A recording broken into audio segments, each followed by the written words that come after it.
Y vamos a dar inicio a nuestra predicación de la palabra correspondiente para hoy en las parábolas del reino, y vamos a titular este sermón del día de hoy: el valor supremo del reino. Quiero que recordemos, hermanos, nosotros los conciudadanos del reino, que hoy nos reunimos nuevamente para escuchar la voz de nuestro Señor en las parábolas del reino. Durante las últimas semanas hemos venido recorriendo un camino que Cristo mismo trazó para nosotros. ¿Recuerdan? Primero contemplamos la naturaleza del reino. Cuando nuestro Señor declaró ante Pilato, en este estudio del libro de Juan que estamos haciendo, Él le dijo: mi reino no es de este mundo. Allí comenzamos a comprender que el reino de Cristo no avanza por las armas de los hombres ni por el poder de los imperios, sino por la soberanía de Dios y por la verdad del Evangelio. Después recordamos que con antelación nuestro Señor nos llevó al campo de la parábola del sembrador, donde aprendimos cómo entra el reino en este mundo, como una semilla que es sembrada en los corazones de los hombres. Luego contemplamos la parábola del trigo y la cizaña, donde Cristo nos enseñó que en este siglo el reino crece en medio de una realidad compleja, ¿sí? Entre lo verdadero y lo falso conviviendo hasta el día del juicio. Y más recientemente meditamos en la semilla de mostaza y la levadura, donde vimos que aunque el reino puede comenzar con aparente pequeñez, su crecimiento está asegurado por el decreto soberano de Dios. Pero ahora nuestro estudio nos lleva a una cuestión más profunda: el discernimiento del reino y la dicha de hallarlo. ¿Sí? Entonces, en este estudio de las Escrituras, en este sermón dominical titulado El valor supremo del reino, dentro de esas enseñanzas de las parábolas del reino, vamos a comenzar viendo el discernimiento del reino y la dicha de hallarlo. Jesús ahora lleva a la audiencia no acerca del crecimiento del reino, sino de su valor; no acerca de la expresión externa, sino del precio para el alma. Lo que en el tribunal de nuestra conciencia entonces nos lleva a respondernos estas preguntas: ¿qué es el reino de Dios para nosotros? ¿Es simplemente una doctrina que afirmamos o es un tesoro que poseemos? Porque, mis amados, uno puede hablar del reino, creer en su existencia, incluso puede admirarlo y aún así no haber descubierto su valor. Solo la semilla que ha brotado, que produce fruto, como los árboles justos plantados por el sembrador, como hemos visto, aquellos que permanecen firmes a pesar de la cizaña a nuestro alrededor, que crecemos lentamente como semilla y que la palabra del reino obra de manera invisible como la levadura, son los que llegan a discernir el verdadero valor del reino. Como nuestro Señor lo expresó con claridad en Juan capítulo 3, en los versos 3 y 5 y 6, donde dice: el que no naciere de nuevo no puede ver el reino de los cielos. Y los versos 5 y 6 dice lo siguiente: de cierto te digo, el que no naciere de agua y del Espíritu no puede entrar en el reino de Dios. Lo que es nacido de la carne, carne es; y lo que es nacido del Espíritu, Espíritu es. Así entendemos que el reino no se discierne con los ojos de la carne, sino con los ojos del Espíritu. No se posee por tradición, sino por transformación. No se entra en él por, como dice Juan capítulo 1, verso 13, por voluntad de carne, ni por voluntad de varón, sino de Dios. En el reino de los cielos, hermanos, no entramos. Es un reino que no se posee por tradición, sino por la transformación del Espíritu. No entramos en él por voluntad de carne ni por voluntad de varón, sino por la voluntad de Dios. Esto es lo que hace al reino de los cielos digno de comparación con un tesoro escondido, que siendo un reino poderoso, universal y eterno, real y presente entre nosotros, no es reconocido por todos ni percibido a los ojos naturales, sino solo por aquellos con la suerte de quien encuentra un tesoro, como leíamos al inicio de nuestra reunión. Dios le ha abierto los ojos mediante el nuevo nacimiento.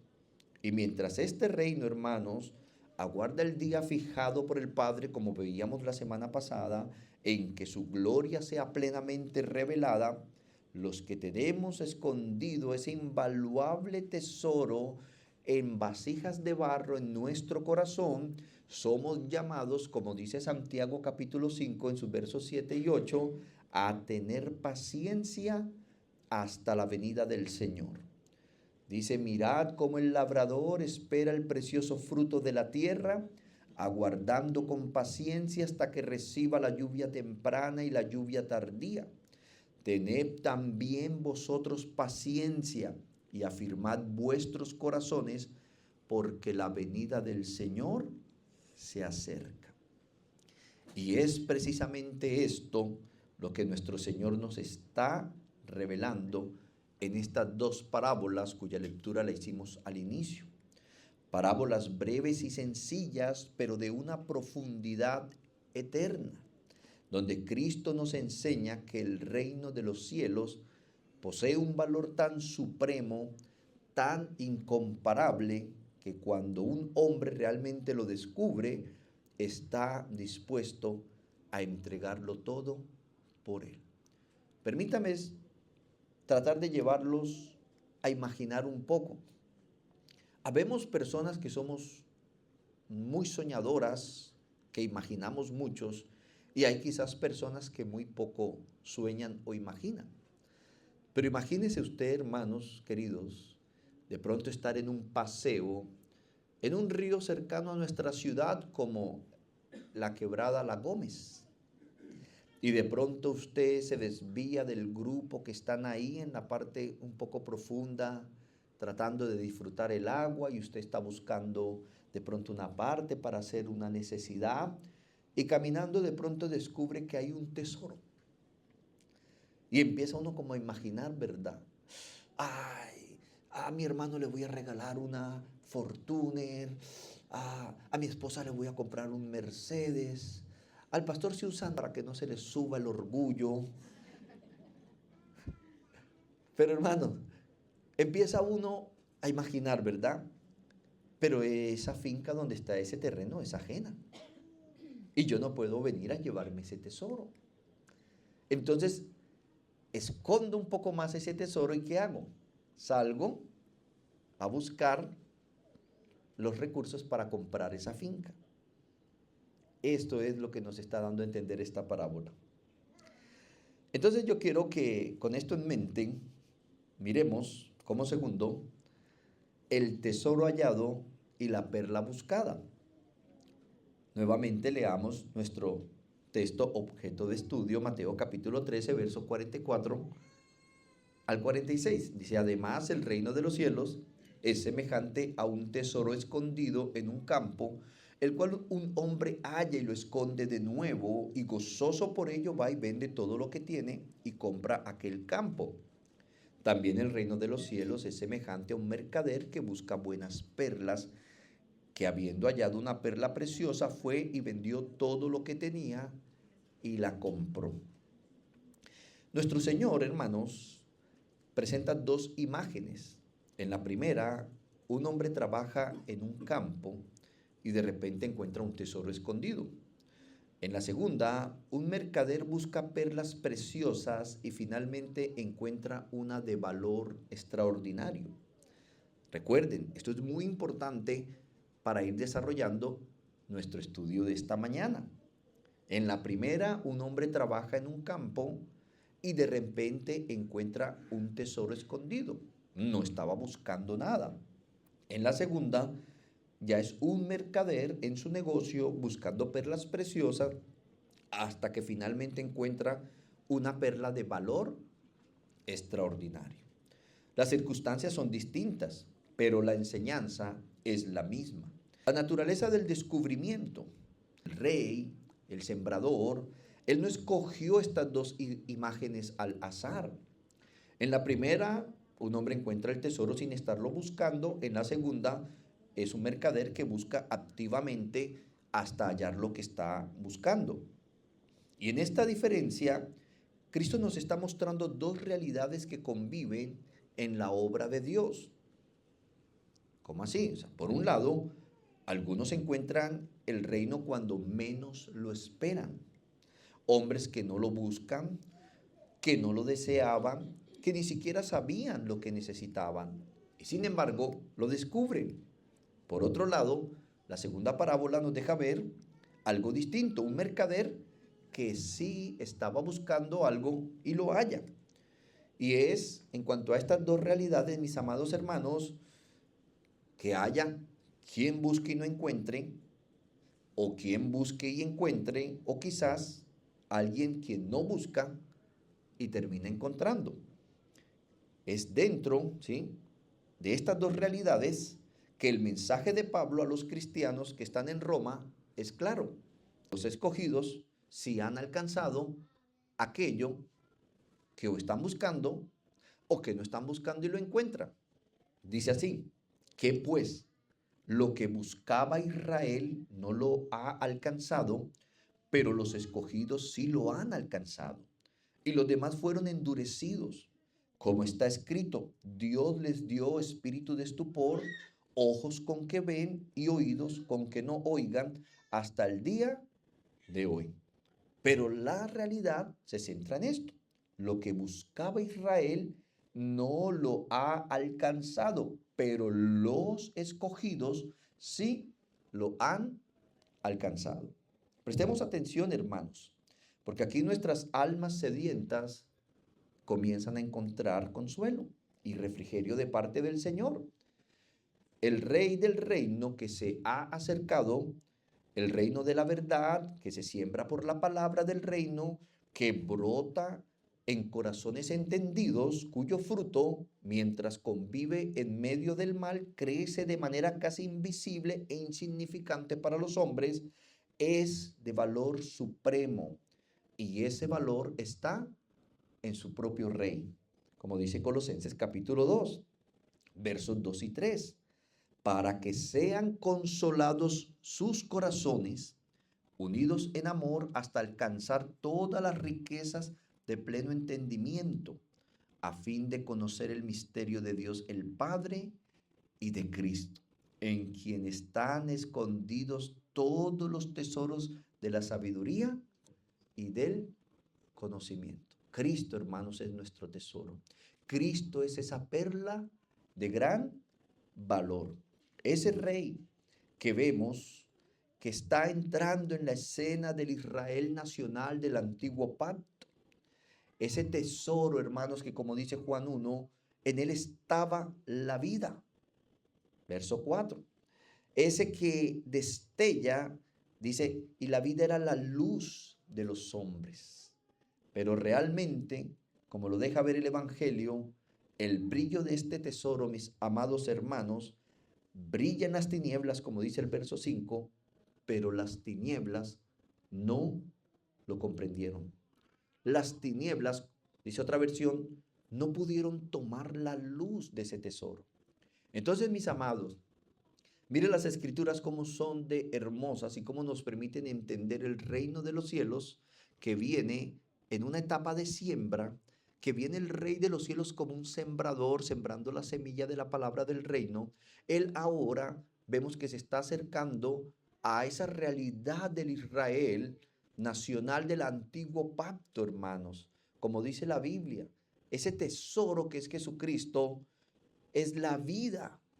Él destella la luz que le da vida a los hombres, pero lamentablemente esa luz que brilló en medio de las tinieblas, los hombres no la pudieron tomar, no la pudieron comprender. Miremos a la luz de las Escrituras cómo dentro de Israel ese tesoro de Dios fue buscado y fue alcanzado. Recuerden esas dos realidades. El Señor nos está enseñando en esas parábolas dos realidades. Alguien que no busca y encuentra. Y alguien que busca y sí encuentra. Y por ende entendemos que hay quienes nunca buscaron y tampoco encontraron, y buscaron y no encontraron. Miremos a la luz de las Escrituras cómo dentro del Israel nacional del antiguo pacto fue buscado ese tesoro y fue hallado. El destello de su luz sí pudo ser comprendido por algunos, escogidos de Dios, como decíamos, que lo que buscaba Israel no lo halló, pero los elegidos sí lo alcanzaron. Por ejemplo, tenemos en Lucas capítulo 2 el caso de Simeón. Vamos a leerlo para que podamos comprenderlo. Lucas capítulo 2 versos 25 al 32. En aquel tiempo vivía en Jerusalén un hombre que se llamaba Simeón. Era hombre justo y piadoso, que esperaba la restauración de Israel. El Espíritu Santo estaba con Simeón y le había hecho saber que no moriría sin ver antes al Mesías, a quien el Señor enviaría. Guiado por el Espíritu Santo, Simeón fue al templo, y cuando los padres del niño Jesús lo llevaron también a él para cumplir con lo que la ley ordenaba, o sea, concurrentemente, el Espíritu Santo movió a este hombre a ir al templo, y por otro lado iba José y María a llevar al niño, ¿sí? Como dice la Escritura, a cumplir lo que la ley ordenaba. Verso 28, Simeón lo tomó en brazos y alabó a Dios diciendo: Ahora, Señor, tu promesa está cumplida. Puedes dejar que tu siervo muera en paz, porque ya he visto la salvación. Mire, hermanos, puedes dejar que tu siervo muera en paz. Mis amados hermanos, no hay un día de nuestra vida que no esté fijado en los planes de Dios. El mismo que destinó cuando vamos a nacer, destinó cuando vamos a morir. Y como dijo el salmista, el Señor escribió en su libreta todo lo que nos iba a acontecer en los días de nuestras vidas, sin que un solo detalle escapara. Ahora, Señor, tu promesa está cumplida. Puedes dejar que tu siervo muera en paz, porque ya he visto la salvación que has comenzado a realizar a la vista de todos los pueblos. ¿Cuál es la salvación? Cristo mismo. Ahí encarnado estaba él viendo ese niño. La luz que alumbra las naciones y que será la gloria de tu pueblo Israel. Hermanos, estoy diciendo, a la luz de las Escrituras, podemos encontrar dentro del Israel nacional del antiguo pacto que ese tesoro de Dios, que es Cristo mismo, fue buscado y fue alcanzado por escogidos de Dios para esta salvación de hallar el tesoro. Un caso es este Simeón, pero también quiero citar otro caso, el de prosélitos. Por ejemplo, tenemos a Cornelio y tenemos al etíope. Yo quiero que leamos solo para entender quiénes eran estas personas y podamos comprender cómo a la luz de la palabra el tesoro que el Señor dice que Israel lo buscó y no lo halló, pero los escogidos sí habían escogido dentro de la misma nación de Israel, que buscaron este tesoro y lo hallaron. Versos 27 de Hechos 8 nos muestra a ese etíope eunuco. Dice: entonces se levantó y fue, y sucedió que un etíope eunuco, funcionario de Candace, reina de los etíopes, el cual estaba sobre todos sus tesoros, y había venido a Jerusalén para adorar. Él no era judío, era un prosélito, que aunque no era de Jerusalén, adoptó la fe de Jerusalén por el Dios de las Escrituras. Entonces vemos que también habían prosélitos judíos que estaban buscando el tesoro y lo hallaron. Porque este caso del eunuco vemos cómo él se encuentra con Felipe y cómo Felipe le predica a Jesucristo y él encuentra ese tesoro, la luz de ese tesoro, la vida de los hombres alumbró y él se pudo asir o se pudo agarrar de ella. También tenemos el caso de Cornelio, Hechos capítulo 10, verso 22. Cornelio el centurión, varón justo y temeroso de Dios, que tiene buen testimonio en toda la nación de los judíos, ha recibido instrucciones de un santo ángel de hacerte venir a su casa para oír sus palabras. Eso, entonces, viendo judíos y prosélitos. Pero también vemos el contrapunto en Hechos 9, no lo vamos a leer, no lo vamos a citar, es muy largo, pero todos lo conocen, a Saulo de Tarso, ¿sí? Alguien que no estaba buscando el tesoro, por lo contrario, estaba persiguiendo a la iglesia, pero halló el tesoro. Hermanos, también la Biblia nos deja ver que no todos en Israel buscaban este tesoro. Entonces vemos el caso de Pablo, ese contrapunto, quien encontró el tesoro a pesar de que no lo estaba buscando. Vimos a Simeón, un judío que esperaba en Dios, buscaba el tesoro y lo halló, y también vimos prosélitos. Pero también la Biblia nos deja ver que no todos en Israel buscaban el tesoro. Pablo nos cita a Isaías y a Moisés revelándonos esta realidad. Romanos 10:16 dice, mas no todos obedecieron al evangelio, pues Isaías dice, Señor, ¿quién ha creído a nuestro anuncio? Y Romanos capítulo 10, versos 20 y 21, citando a Isaías, dice, resueltamente fui hallado de los que no me buscaban, me manifesté a los que no preguntaban por mí. Pero acerca de Israel dice, todo el día extendí mis manos a un pueblo rebelde y terco o contradictor. Es muy clara la escritura, mis queridos hermanos. Esto que el Señor está enseñando en parábolas es como el reino de los cielos, el reino del Todopoderoso que está convergiendo en esta época de la realidad humana en la persona de Jesucristo. Él está citando a los profetas del Antiguo Pacto que no era un accidente, era algo que estaba destinado y que se anunciaba por los profetas de que el reino de los cielos, como un tesoro escondido, iba a ser hallado por quienes no lo buscaban o como una perla de alto valor por quienes sí lo buscaban. Pero un capítulo antes, el mismo Pablo, en su escritura a los Romanos, nos revela el porqué, ¿sí?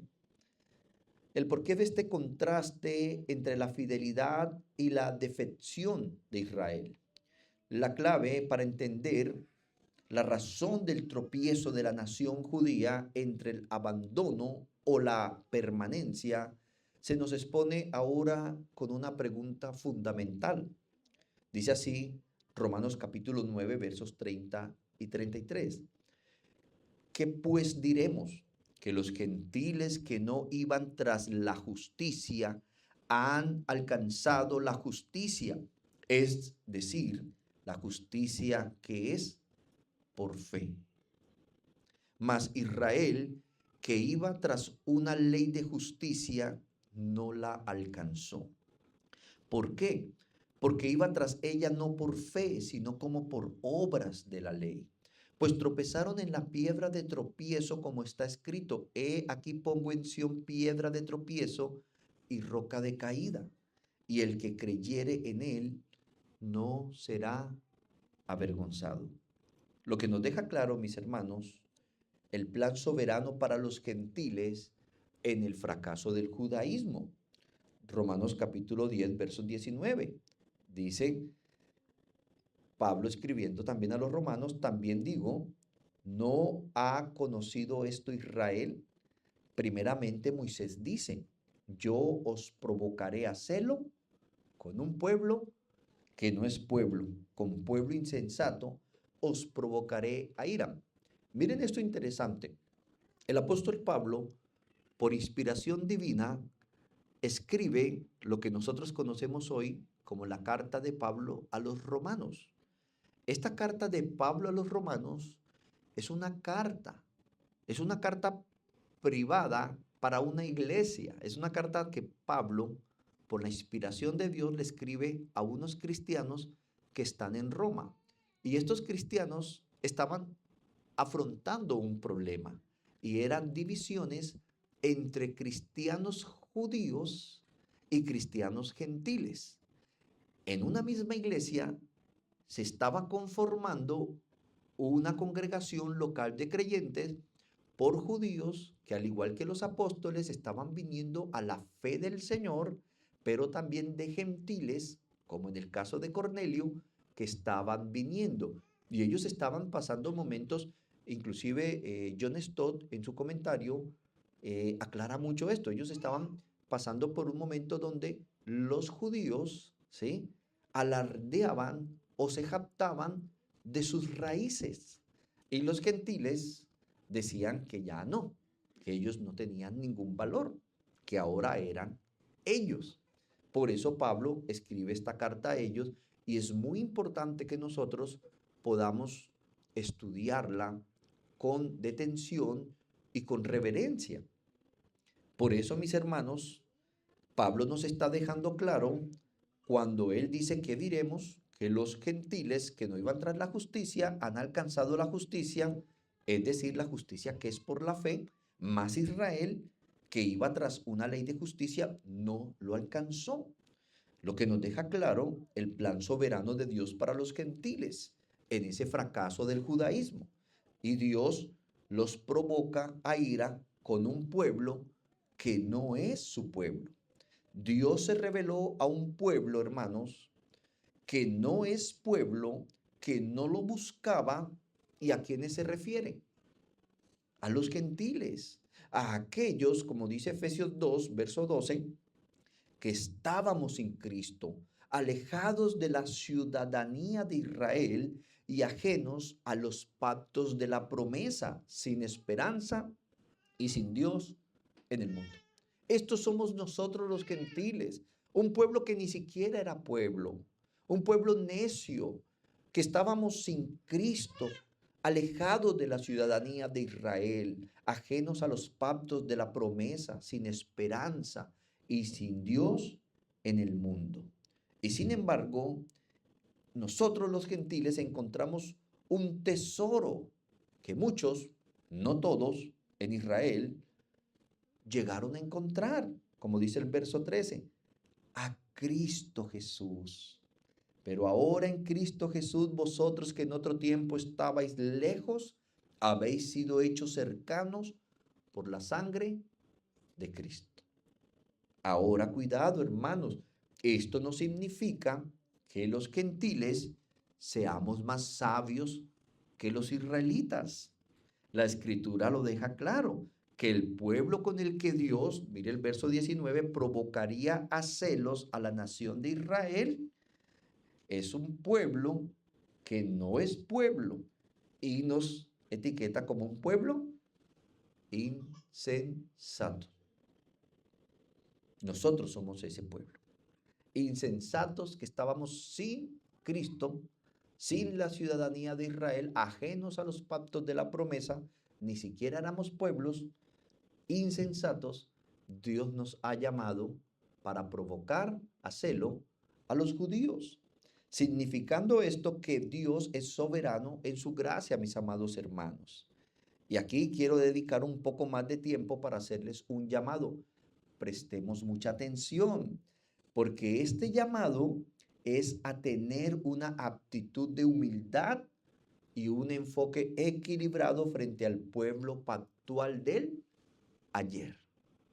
¿Cuántos somos el pueblo pactual de hoy? Los insensatos, levantemos las manos. los que antes estábamos sin Dios, sin Cristo, ajenos a la ciudadanía de Israel y a los pactos de la promesa.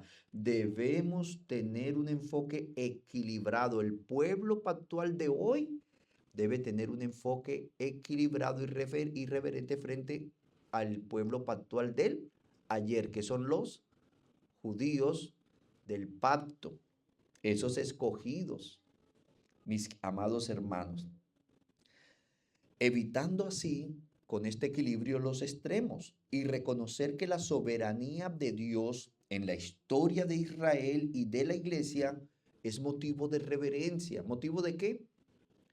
La soberanía de Dios en la historia de Israel y de la iglesia es motivo de reverencia, no de simpatía por el Israel de ayer, ni de desprecio, mis queridos hermanos, que es en lo que puntualizaré. ¿Por qué en el desprecio? Porque como cristianos reformados tendemos a despreciar y contraatacar el pueblo pactual del ayer más que simpatizar por él, que es el caso de los dispensacionales. La teología dispensacional sobrevalora la nación de Israel geográfica por su antepasado, pero a veces los reformados tendemos a irnos al extremo de menospreciarlo, hermanos. Y por eso estoy diciendo que nosotros tenemos un llamado a tener una actitud de humildad y un enfoque equilibrado frente al pueblo pactual del ayer, evitando así los extremos y reconocer que la soberanía de Dios en la historia de Israel y de la iglesia es motivo de reverencia, no de simpatía ni de desprecio. Pues Pablo en su carta a los romanos hace eco de la declaración de Moisés, donde recuerda el propósito del tropiezo dentro del plan de salvación. Ese propósito del tropiezo de la nación de Israel de ayer, del cual muchos nos captamos y les menospreciamos, tenía un propósito dentro del plan salvador de Dios. Dice así Romanos capítulo 11, verso 11. Digo pues, han tropezado los de Israel para que cayesen. Está preguntando, ¿han tropezado los de Israel para que cayesen? En ninguna manera, pero por su transgresión vino la salvación a los gentiles para provocarles a celo. Es decir, en el propósito eterno de Dios, mis amados, la incredulidad del pueblo de ayer abrió la puerta para que nosotros, insensatos, que no éramos pueblo, fuésemos alcanzados por la gracia. Esa misma gracia que nos llama a no ensoberbecernos. Si bien ellos, las ramas naturales, como dice Romanos 11:20, por su incredulidad fueron desgajadas, a nosotros las ramas injertadas, por fe, estamos en pie, se nos manda, sigue diciendo el verso 20, pero tú por la fe estás en pie, no te ensoberbezcas, sino teme. ¿Sí ven, mis queridos hermanos? Los dispensacionales se van al extremo de sobrevalorar la reverencia a Israel, casi que ponerlos en un pedestal, pero nosotros debemos entender como cristianos reformados que no estamos llamados a jactarnos de la caída de Israel y a ensoberbecernos, mis queridos hermanos, sino más bien a temer. Verso 21, porque si Dios no perdonó a las ramas naturales, a ti tampoco te perdonará. Y aquí está el equilibrio. De Israel entendemos que fue un tipo de Cristo. O sea, Cristo es un antetipo que está profetizado, que está dentro del plan de Dios que va a venir, pero Dios crea una nación como el tipo, la sombra, los símbolos que apuntan a la realidad futura. De Israel entonces entendemos que es un tipo, una sombra del Israel verdadero de Dios.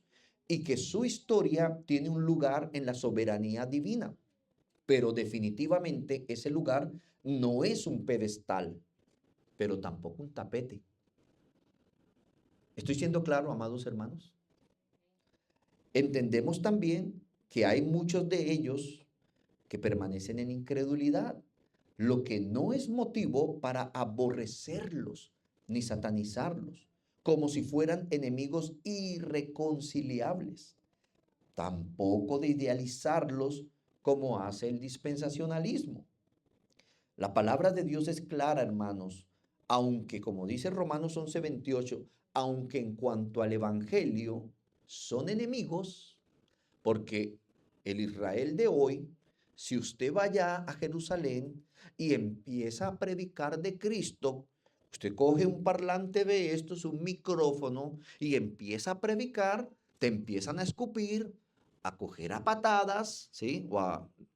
Decimos aquí levantar a patadas. Estas personas van a maltratarle porque ellos son enemigos por causa del Evangelio, por causa de nosotros, pero en cuanto a la elección, son amados por causa de los padres.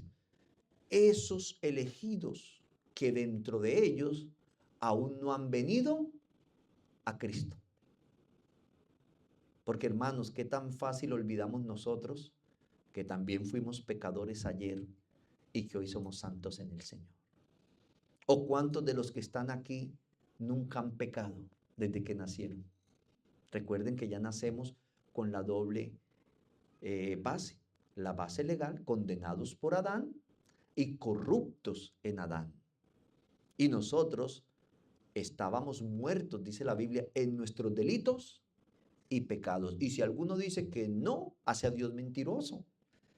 Y Dios nos cambió. Ayer podríamos ser pecadores, inmorales, criminales, deshonradores de los padres, pero hoy somos pueblo de Dios. Y Dios nos cambió, mis amados hermanos. Allá en Israel hay elegidos de Dios que aún no han venido a la luz de Cristo. Es igual que cuando en Hechos se nos registra que uno de los apóstoles estaban predicando en un pueblo donde los estaban maltratando, donde los estaban atacando, y Dios dice, no temáis que yo aquí tengo mucho pueblo, en medio de un pueblo pagano que los estaba rechazando. Habían personas que iban a venir a Cristo, por eso dice que a los que nos maltratan debemos tratarlos con sabiduría por si Dios a ellos les concede que vengan a Cristo. ¿Usted se imagina qué puede pensar que de pronto usted esté peleando con el tendero, con el vendedor del market en su barrio, porque quizás es una persona difícil de soportar, es una persona altanera, es una persona grosera verbalmente, pero usted debe mantener su testimonio por si quizás algún día Dios le concede que se arrepienta y sea su hermano? Pero si usted está allá, siendo aquí un hermano de la iglesia, rebajándose a esa persona, gritándole también, siendo maleducado también, y de pronto usted un día aquí, quizás dando unos anuncios con el micrófono, y se abre esa puerta y entra el tendero y lo ve y dice, peleón ese. Hermanos, debemos entender que el trigo y la cizaña, recuerden, ¿por qué no se podía cortar? Porque hasta que no dé fruto no se sabe si es trigo y cizaña. Y allá afuera hay personas quizás empuñando un arma, asesinando a otra, que como Pablo, Dios los va a tumbar de su caballo y van a venir a Cristo. Hay personas robando, hay personas engañando, infieles, que van a venir al camino del Evangelio. Por eso no hay que verlos como enemigos. Por eso, mis amados hermanos, la palabra de Dios es clara. Aunque en cuanto al Evangelio, los israelitas son enemigos por causa de nosotros, pero en cuanto a la elección son amados por causa de los padres. Porque irrevocables son los dones y el llamamiento de Dios. ¿Quiere decir esto, hermanos, que hagan lo que hagan, van a ser salvos? No, porque la escritura es clara. Ahora Dios no los salva a ellos nacionalmente, sino que Dios demanda que en todos los tiempos y en todos los lugares las personas se arrepientan de sus pecados y crean en Jesucristo y vengan a Él. No significa que estamos diciendo que celebramos sus desaciertos y sus pecados y sus injusticias, no, pero no debemos verlos como enemigos, no debemos captarnos sobre ellos. Debemos ser muy cuidadosos, mis amados hermanos, despreciar esta verdad de la necesidad del equilibrio que nos da una actitud de humildad. Rechazar esto, despreciar esta verdad, es exponernos a la disciplina del Señor. Porque estaríamos pecando de jactancia, olvidando que no sustentamos nosotros a la raíz, sino la raíz a nosotros, como dice Romanos 11, 17 y 18. Pues si alguna de las ramas fueron desgajadas, ¿cuáles ramas fueron desgajadas dentro del plan de redención de Dios? ¿Cuáles ramas? Recuerde que el Señor hace el ejemplo del olivo silvestre, del olivo natural, el olivo natural que es de los que era la ciudadanía de Dios, los profetas, los patriarcas. Dios los desgajó por su pecado e injertó ramas del olivo silvestre. Pues si alguna de las ramas fueron desgajadas, y tú siendo olivo silvestre has sido injertado en lugar de ellas y has sido hecho partícipe de la raíz y de la rica savia del olivo, no te japtes contra las ramas. Si te japtas, sabe que no te sustentas, que no sustentas tú a la raíz, sino la raíz a ti. Hermanos, no podemos abrazar la jactancia en este asunto pensando que es un pecado menor. Santiago es tajante al decir a los que se jactan, mire lo que él dice, Santiago 4:16, pero ahora os jactáis en vuestras soberbias. Toda jactancia semejante es mala. Hermanos, al conectar esta exhortación de Santiago con la exhortación de Pablo en el capítulo 11, verso 20, que dice, no te ensoberbezcas, sino teme. Esto, hermanos, es lo que no debe llevarnos o lo que debe producir en nosotros conciencia que la soberbia contra las ramas naturales, igual que toda jactancia mala, como dice, toda la jactancia es mala, dice Santiago, no es solo un error de aptitud, sino una rebelión a la palabra de Dios que tiene consecuencias severas. Y Santiago es claro. Capítulo 4, verso 6 en su parte B. Dios resiste a los soberbios y da gracia a los humildes. ¿Te estará resistiendo Dios, hermanos, por estarnos jactando de las ramas naturales que fueron desgajadas por estar en incredulidad cuando nosotros hemos sido injertados no por mérito propio, por fe, pero una fe que dice la Biblia es de Dios, que es don de Dios, Él nos la da por gracia. Por eso no debemos captarnos de las ramas, porque estamos captándonos como si nosotros sustentáramos la raíz y no la raíz a nosotros. Y Dios resiste a los soberbios y da gracia a los humildes. Y en sentido de aplicación, no seamos hallados nosotros siendo un esposo soberbio, una esposa soberbia, un hijo soberbio, empleados soberbios, ciudadanos soberbios. Pedro inspirado nos llama, mis queridos hermanos, a revestirnos de humildad. Dice Primera de Pedro, capítulo 5, verso 5. Porque Dios resiste a los soberbios y da gracia a los humildes. Haya en vosotros, mis hermanos, ese sentir que tenía también el inspirado apóstol Pablo en cuanto al fracaso de los judíos. Dice así, capítulo 11 de Romanos, versos 12 al 16.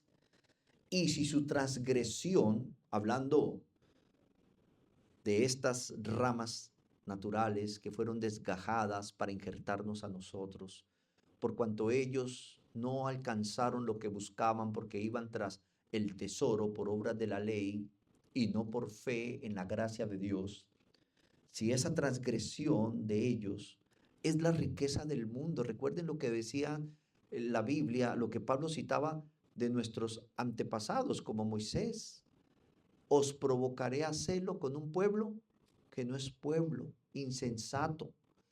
Hermanos, la transgresión de Israel es la riqueza del mundo porque así lo planeó Dios, que Dios iba a salvar al mundo a causa de su fracaso, para provocarlos a celo. Y su defección, o sea, su escape, su huida, la riqueza de los gentiles. ¿Por qué jactarnos? ¿Por qué alegrarnos con sus sufrimientos actuales? ¿Por qué aliarnos a sus enemigos? Pero tampoco quiere decir que vamos a celebrar sus injusticias. Pero mis amados hermanos, tengamos cuidado, no sea que nos estemos poniendo bajo disciplina del Señor por estarnos captando. Haya en nosotros ese sentir que había en Pablo. Si su transgresión es la riqueza del mundo y su defección la riqueza de los gentiles, cuánto más su plena restauración. Porque a vosotros hablo, gentiles, por cuanto yo soy apóstol a los gentiles, honro mi ministerio, por si en alguna manera pueda provocar a celo a los de mi sangre y hacer salvos a algunos de ellos. Porque si su exclusión, las ramas desgajadas, es la reconciliación del mundo, ¿qué será su admisión sino vida de entre los muertos? Si las primicias son santas, también lo es la masa restante. Y si la raíz es santa, también son las ramas. Entonces, como iglesia, debemos mantenernos en la atención bíblica, hermanos. No hay que reconocer que Israel según la carne no es el Israel verdadero de Dios, pero también confesar que Dios aún tiene un propósito en su historia. No seamos arrogantes, no caigamos en extremos, sino permanezcamos en la bondad del Rey, como dice la Escritura en Efesios 2.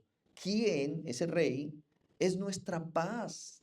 Dice, Cristo es nuestra paz. Él ha hecho de ambos pueblos un solo pueblo. Él ha derribado el muro de odio que los separaba. Lo logró al poner fin al sistema de leyes, de mandamientos y ordenanzas. Hizo la paz entre judíos y gentiles al crear de los dos grupos un nuevo pueblo en él. Hermanos queridos, no levanten esa pared de división que Cristo derribó muriendo en la cruz.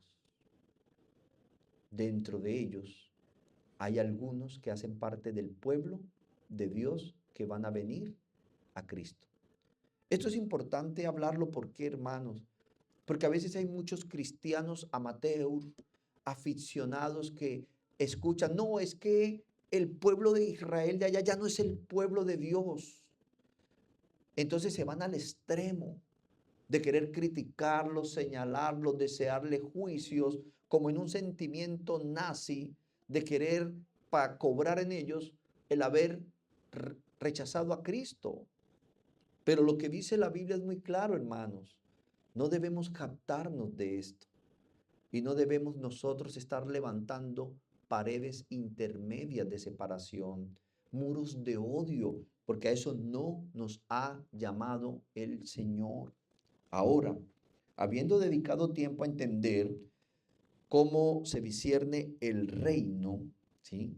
Cómo es hallado por la gracia soberana de Dios y cómo debemos responder a ello con humildad, reverencia y un equilibrio sin jactancia y sin desprecio. Porque recuerden, hermanos, tenemos a Israel que buscaba el tesoro, ¿sí? Lo buscaba por medio de sistemas de leyes, mandamientos y ordenanzas.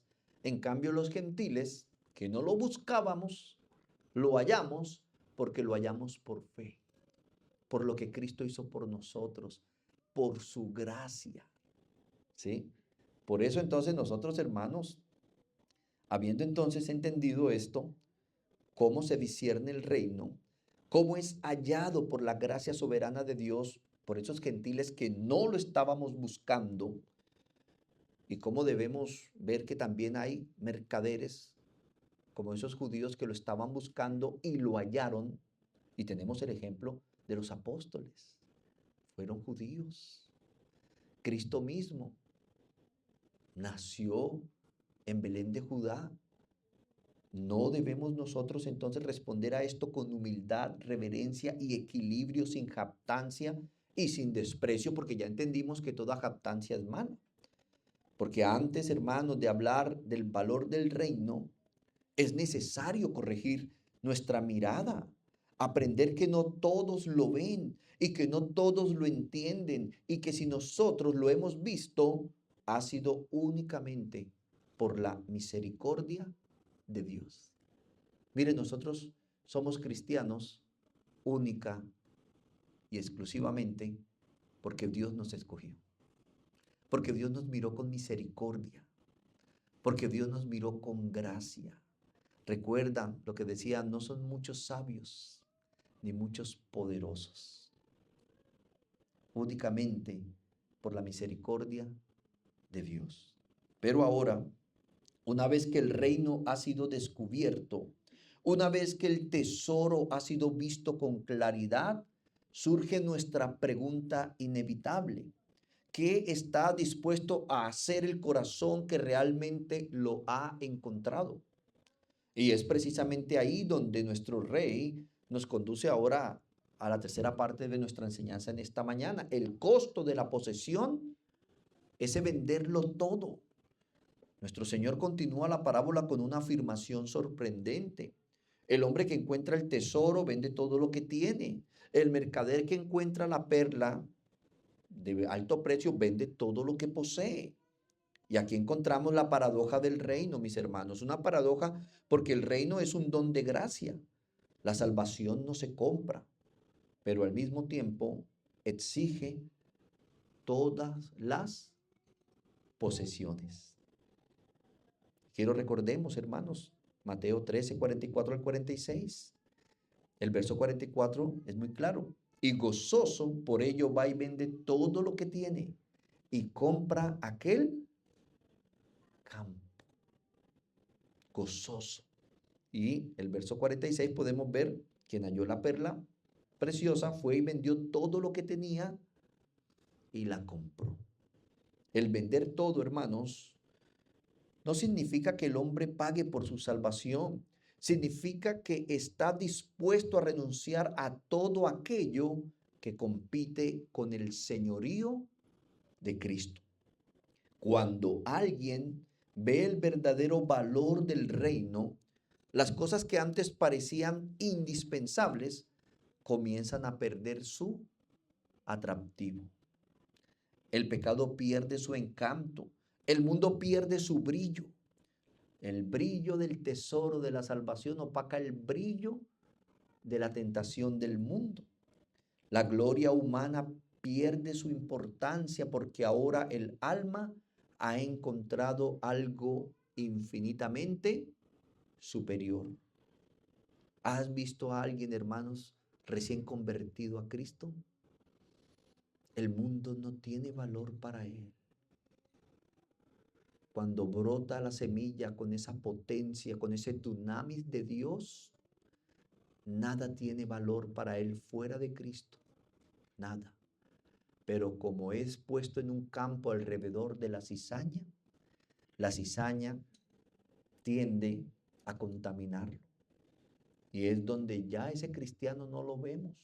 Donde el domingo tenía un valor supremo como súbdito del reino en el campo del sembrador, venir a darle fruto de alabanza, fruto de generosidad, fruto de una escucha reverente. Porque esto, hermanos, es la obra de la santificación. La ventaja es que el que inició la obra en nosotros, Él la terminará. El mismo que nos salva es el mismo que nos mantiene puros, el que nos va edificando en amor. Pero es importante tener esto en cuenta, mis amados hermanos. No perder eso que se llama ese primer amor, esas prioridades del reino de los cielos. Ese es el ejemplo que nos da un israelita que mientras iba tras una ley de justicia no la alcanzó. ¿Recuerdan Romanos capítulo 9, versos 31?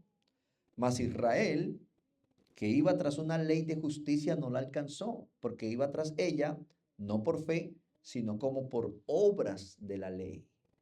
Pero por la gracia de Dios, que no nos deja ensoberbecer, hermanos, halló el tesoro, que es un don de gracia que no se compra, pero al mismo tiempo exige todo de corazón. Y es israelita, uno de ellos es el apóstol Pablo, recuerden, él halló el tesoro. Él no hallaba el tesoro mientras lo buscaba según las ordenanzas de la ley, pero encontró el tesoro y lo hizo caer del caballo y le mostró el valor, ¿sí?, del reino. Y mire lo que dice Pablo, Filipenses capítulo 3, versos 7 y 9. Pero cuántas cosas eran para mí ganancias, las he estimado como pérdida por amor de Cristo. Hermanos, ¿saben que esta es una de las evidencias, y aplicando esta palabra a la iglesia en este momento, de que de verdad hemos encontrado el tesoro? Cuántas cosas eran para mi ganancia, las he estimado como pérdida por amor de Cristo. ¿Ese es el sentir que hay en nosotros? ¿O todavía seguimos detrás de los ídolos de nuestro corazón? Detrás de sueños y metas inalcanzables, en una loca carrera por alcanzar lo que Satanás ofrece, los deseos de la carne, el materialismo, una vida de vanidad y apariencias. Y estamos descuidando lo más importante. Cuántas cosas eran para mi ganancia, las he estimado como pérdidas por amor de Cristo. Y ciertamente aún estimo todas las cosas como pérdida por la excelencia del conocimiento de Cristo Jesús, mi Señor, por amor del cual lo he perdido todo y lo tengo por basura para ganar a Cristo y ser hallado en él, no teniendo mi propia justicia, que es por la ley, sino la que es por la fe de Cristo, la justicia que es de Dios por la fe. Una de las cosas que tenemos que vender, mis amados hermanos, es nuestra propia justicia. Esa que dice la Escritura que es como un trapo de inmundicia, como una toalla higiénica. Aún la mejor de nuestras justicias que podamos rebuscar dentro de nosotros es como un trapo de inmundicia. No alcanzan a satisfacer las demandas de un Dios santo. No podemos ir tras el reino, hermanos, con nuestras propias obras de justicia, sino con la justicia que es por fe. ¿Y sabe cuál es esa? La que Cristo nos imputa. Porque Él vino y vivió de manera santa, no como Adán. ¿Y sabe quién es Adán? Mírese en un espejo. Usted y yo somos Adán, sus descendientes. Estábamos unidos a Él federalmente en el primer Adán. Cuando Él pecó y Dios vino, Él quiso mostrar su propia justicia, hojas de higos, quizás. Pero Dios lo vistió con pieles. Es decir, otro murió, derramó su sangre para darle sus pieles, para que Él se pudiera presentar delante de Dios vestido, tapando la realidad de su pecado. Cristo vino y vivió una vida perfecta, nunca pecó, y fue a la cruz en nuestro lugar, derramó su sangre, y murió y fue sepultado, y resucitó para imputarnos su justicia. Ahora estamos unidos a Él. Ya Dios no nos ve en Adán, nos ve en Jesucristo. Somos aceptos y somos distinguidos como José ante sus hermanos por esa túnica de colores que él tenía. Nosotros tenemos la justicia de Cristo nos reviste. El destello de este tesoro del reino, hermanos, debe opacar el brillo del mundo con el que tienta Satanás. Pero uno de esos es creer que usted y yo somos salvos por alguna obra que podamos hacer.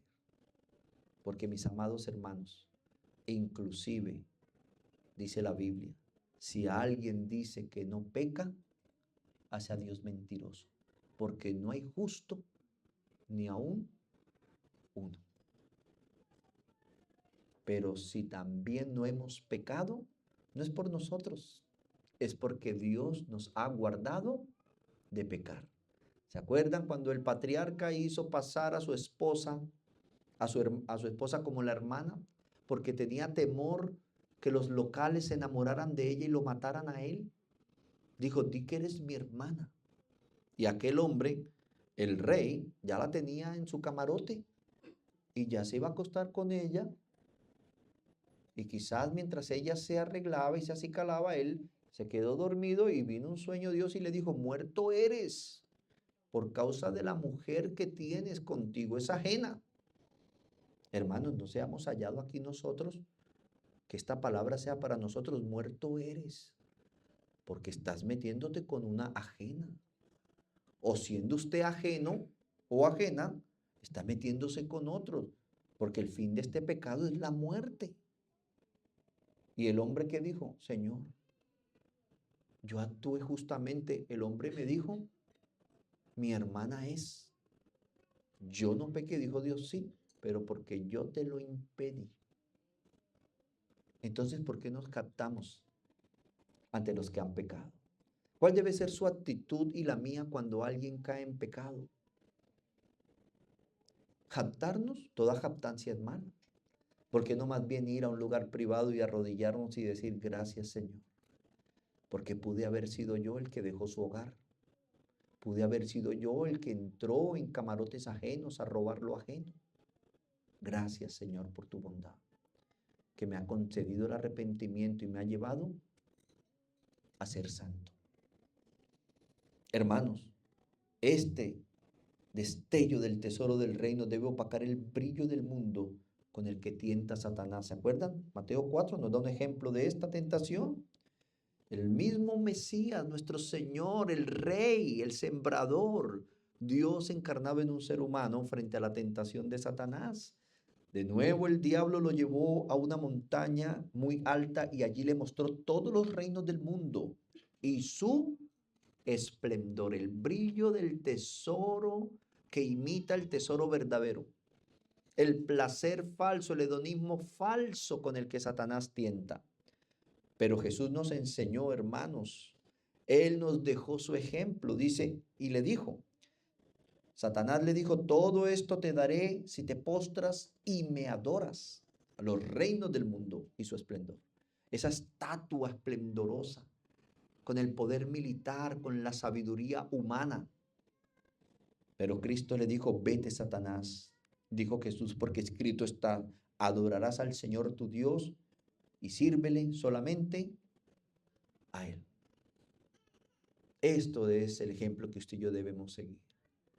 Recuerden, hermanos, encontramos un tesoro, lo tenemos escondido. ¿Usted se imagina? Volviendo a la imaginación. Yo me imagino a alguna esposa santanderiana, se me chifló el otro, se me chifló, que está vendiendo la casa. Sí, hay gente que se chifla. Y que, pastor, ayúdeme, está vendiendo la casa que porque encontró un tesoro, que no me puede decir dónde lo tiene. Pastor, ayúdeme, me descuido y me vende a mí como esclava, que necesita comprar ese terreno rápido. Solo imagínense, hermanos. Tenemos un tesoro que hemos encontrado. Nuestro rey va a venir. Y si quizás no alcanza a venir antes de que este cuerpo condenado a la disfuncionalidad a causa de Adán, al deterioro, muera, iremos a las moradas celestiales con Él y volveremos con Él en su gloria. Hemos encontrado un tesoro, vivamos con esa expectativa redentora de que reinaremos con Él, de que lo lograremos con Él. ¿Por qué afanarnos en hacer tesoros en este mundo donde la polilla y el orín corrompe? ¿Por qué afanarnos por las cosas que ofrece Satanás? El amor al mundo, que es el deseo de la carne, el materialismo para ostentar a otros que logramos algo. para tener una vida de vanidades. ¿Por qué, hermanos, dejarnos tentar de las riquezas de los reinos de este mundo por Satanás y terminar postrados adorándole? Cuando solo el Señor tu Dios adorará y solo a Él le servirá lo que dice su palabra. Solo, mis amados hermanos, cuando entendemos el valor de ese reino, solo cuando su brillo opaque la tentación del príncipe de este mundo, las prioridades cambian, los afectos cambian, la vida entera cambia. ¿Cómo ve su esposa? ¿Cómo lo ven sus hijos? ¿Cómo lo ven sus compañeros? ¿Como un ciudadano del reino de los cielos? ¿O afanado por este reino humano? Afanado por las cosas de este mundo. ¿Cuáles son sus prioridades? ¿Qué ven sus hijos en usted? ¿Eres un súbdito del reino? ¿Que has encontrado el tesoro y lo tienes escondido y estás diligentemente aguardando la manifestación de ese tesoro en la segunda venida de nuestro Señor Jesucristo? ¿O estás afanado por las metas de este mundo? Por aparentarle a personas a las cuales no le interesamos de que somos algo cuando no somos nada. Fuera de Cristo no somos nada, hermanos. Y aquí debemos recordar algo importante. El pecado no es solo desobediencia. El pecado es reemplazo. Es cambiar a Dios por algo menor. Es abandonar la fuente de agua viva para cavar cisternas rotas, como Jeremías exhortaba al pueblo de Israel. Y eso es exactamente lo que le ocurre a muchos hoy. Los hombres cambian la gloria eterna de Cristo por los tesoros pasajeros de este mundo. El afortunado más el mercader venden todo, no como Ananías y Zafira. Vendieron todo y se quedaron con una parte. Hermanos, en la entrega a Dios no podemos ser como Ananías y Zafira. El tesoro lo requiere todo. Ay, Señor, es que yo te voy a entregar. Está bien, está bien. Te voy a entregar mi mal genio. Pero las mentiritas que a veces se me salen no te las puedo entregar todavía. Hermanos, y no es porque haya visto a alguien diciendo mentiras, pero la Biblia es muy clara. Y lo vimos en qué es la verdad. Es la guerra cósmica, es entre la verdad y la mentira. La verdad de Dios en contra de la mentira del diablo. Y que el que dice mentira, dice la Biblia, se hace hijo del diablo. Y mire, y hay personas, hermanos, que se acostumbran a decir tantas mentiras. A veces puede pasar que el matrimonio está enojado. Hermanos, los matrimonios nos enojamos. ¿Por qué ocultarlo? Y no pudo venir el cónyuge porque estaban enojados. Dijo, no, yo no voy así. ¿Y qué pasó con tu cónyuge? Está malito. Está malito del alma.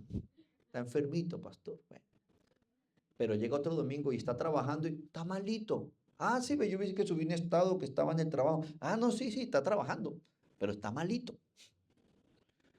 ¿Sí ve? A veces las mentiras, hermanos, no es que usted tenga mentiras, sino que las mentiras lo tienen a usted. Tengamos cuidado. No podemos, como Ananías y Zafira, ¿vendieron todo? Sí.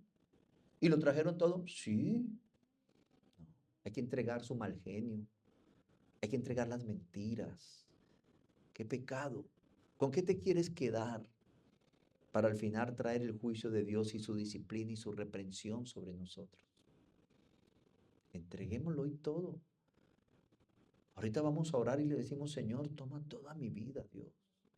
Toma mis mentiras, toma mi mal genio, toma mi cosmovisión errada de la vida, toma mi irreverencia a mi esposo, mi falta de mi guachería, Dios, ayúdame a tratar a mi esposa con amor.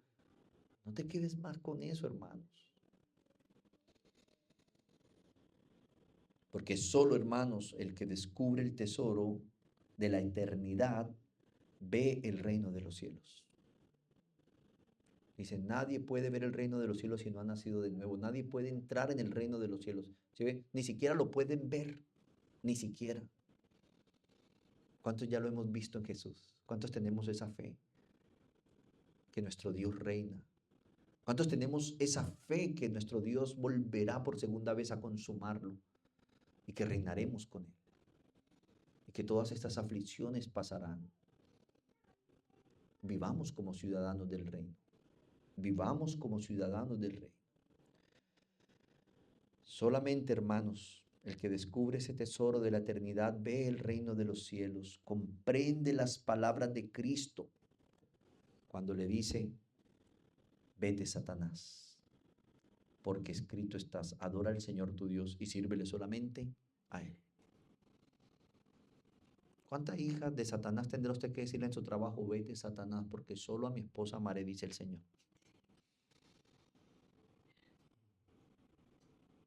Hay que entregar la coquetería. Hay que entregar ese boyerismo, esa miradera. Hay que entregarle todo al Señor, hermanos.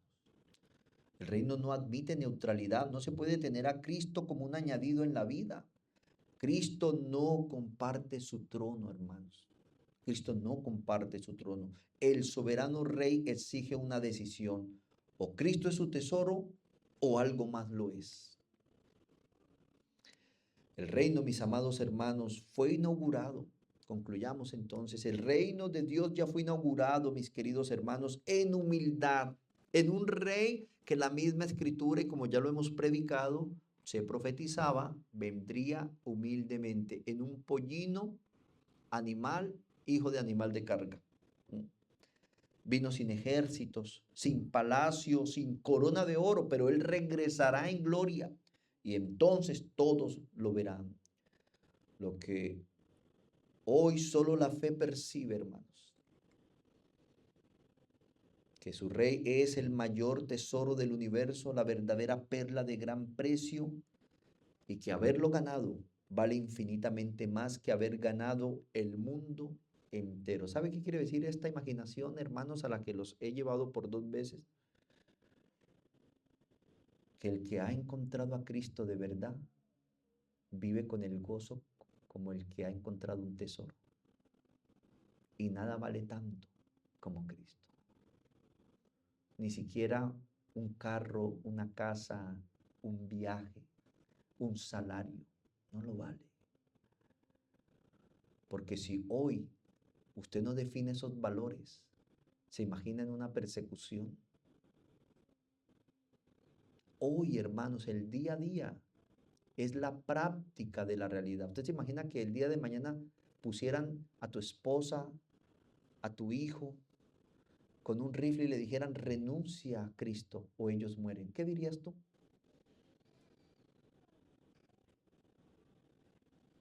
Si ya vienes renunciando a Cristo por todo.